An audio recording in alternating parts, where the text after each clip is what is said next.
అంతా పక్కన కంప్లీట్ మర్చిపోయేస్తారు. నేను గత సంవత్సరం దీన్ని పచ్చోట్లు 1600 రూపాయలు పెట్టుకున్నారు. 100 రూపాయలు ఎక్స్ట్రా పెట్టుకున్నారు గత సంవత్సరం. ఇంత ఉండయంటే ఎత్తుకెళ్ళిపోయారు ఈ వెరైటీ. అందుకని చెప్పి 1262 అందుకని ఈ సంవత్సరం వేసారు అనేది దీనికి ఒక పేరు. వరి పడదని దాంట్లో ఎక్కువ మంది లైక్ చేశారు. ఏడు అసలు దీన్ని ముట్టు మీద కొడుతున్నారు. ముట్టు మీదే. పివి ప్రసాద్, ప్రధాన కార్యదర్శి, ఆంధ్రప్రదేశ్ రైతు సంఘం. ఈరోజు రైతు సంఘ ప్రతినిధి వర్గం కృష్ణా జిల్లా చల్లపల్లి మండలం, ఘంటసాల మండలం, దేవరకోట గ్రామం, అదేవిధంగా చల్లపల్లి మండలం వక్కలగడ్డ గ్రామం పరిసరాల పరిస్థితిని, రైతాంగం యొక్క పరిస్థితిని, అట్లాగే ప్రభుత్వం ఏదైతే మిల్లర్ల ద్వారా ఆర్బీకేలను నమోదు చేసుకొని ధాన్యం కొనుగోలుకి ఉపక్రమించిందో వాటన్నిటినీ పర్యవేక్షించడానికి ఆంధ్రప్రదేశ్ రైతు సంఘం ప్రతినిధి వర్గం రావటం జరిగింది. దురదృష్టకరం, ఇవాళ ప్రభుత్వం చెప్పేటువంటి బ్రహ్మాండమైనటువంటి మాటలు వింటున్నాం. 3 రోజుల్లో 4 రోజుల్లోనే డబ్బులు వేస్తామంటున్నారు. మంచిది, పడుతున్నాయి. అదే కాదు కదా, రైతు మరో రూపంలో దోపిడీకి గురవుతున్నారు. మిల్లర్స్ తమ ఇష్టానుసారం ఈ కొనుగోళ్ల ప్రక్రియని వాళ్ల చేతుల్లోకి తీసుకొని ఇవాళ వ్యవహరిస్తేటువంటి పరిస్థితి నడుస్తూ ఉంది.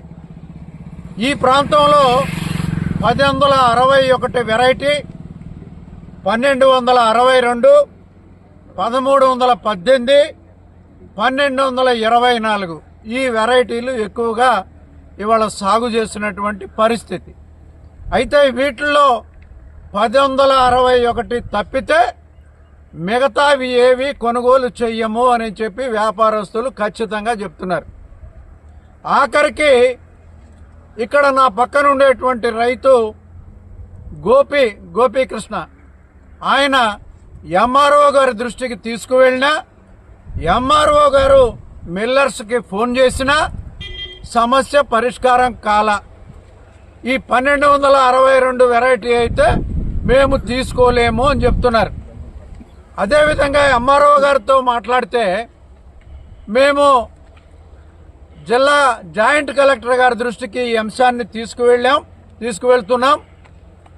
వారు ఈ ప్రాంతంలో ఏదైతే మరి ఈ వెరైటీస్ ఉన్నాయో ఇప్పటికే ఇంతకుముందు 1061 ఇవన్నీ కూడా మిల్లర్స్ తీసుకొని మిల్లర్స్ దగ్గర ఖాళీ లేకుండా ఉన్నది కాబట్టి ఈ 4-5 రోజుల్లో తీసుకుంటాము అని చెప్తున్నారు. నా పేరు దోనేపూడి గోపీకృష్ణ, దేవరకోట గ్రామం, ఘంటసాల మండలం, అవునిగడ్డ నియోజకవర్గం. నేను 20 ఎకరాలు సొంతంగా వ్యవసాయం చేస్తున్నాను. 9 ఎకరాలు 10-21 సాగు చేశాను. అది తేమ శాతంతో సంబంధం లేకుండా కొంటున్నామంటే ఈ రిస్కులు పడలేమని చెప్పి 1500 రూపాయలకి 76 కిలోల బస్తా అమ్ముకున్నాను. యాక్చువల్గా 76 కిలోలు అనేది పూర్వం ఉండేది, ఇప్పుడు తీసేశారు. అయినా సరే మిల్లర్ 76 కిలోలు, అక్కడ 23 రూపాయలు నష్టపోతున్నాము. 1262 వెరైటీ 10 ఎకరాలు సాగు చేశాను. అది ఇక్కడ బారుతో పర్లాంగ్ దూరం 10-61 కోసి ఆరబెట్టాను. 1262 అది ఇప్పుడు కొనేవాళ్ళు లేడు, సంచులు ఇవ్వట్లేదు. 1400 రూపాయలకైతే కొంటామని బేరగాళ్ళు చెప్తున్నారు. అది అమ్ముకోవటానికి ఇష్టం లేక సమస్య సాల్వ్ అయ్యేంత వరకు ఇలాగే ఉందామని అనుకుంటున్నాను. నేను పూర్వం తెలుగుదేశం పార్టీలో, ఇప్పుడు కూడా తెలుగుదేశం పార్టీ కార్యకర్తని, సానుభూతిపరుణ్ణి. ఇప్పుడు ఇంతకుముందు నేను శ్రీకాకుళం డిస్ట్రిబ్యూటరీ కమిటీ ప్రెసిడెంట్ నీటి సంఘాలకు చేశాను. ఈరోజైతే తెలుగుదేశం లేదు, ఏ పార్టీ లేదు. రైతుకు అన్యాయం జరుగుతుంది.